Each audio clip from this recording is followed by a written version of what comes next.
So how'd you get to this point in your career? Where did all this start? And how did you start Zccounting?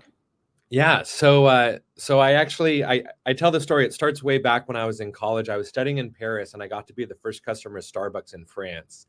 And when I was in France, I was a French major, and I realized if you take something from Europe and bring it back, and you become an entrepreneur, you can become a millionaire like Howard Schultz was at the time.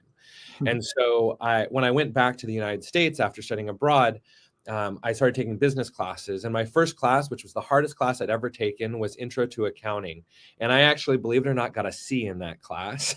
And so I said, if this is hard for me, it's probably hard for a lot of people. And so I'm going to take the challenge and study it. And so when I graduated from college with my accounting degree, I worked at Moss Adams as an auditor, and I audited large private and small public companies.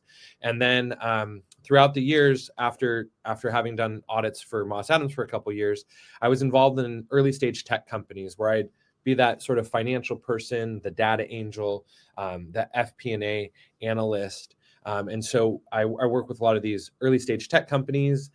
We even a medical tech company.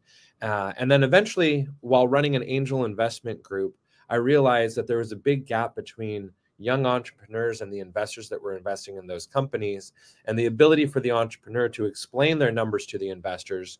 In addition, the investors would invest in an early stage startup, and the startup wouldn't have done bookkeeping before, and they would have a huge liability for their payroll taxes, or they'd run into IRS problems because they hadn't filed tax returns yet.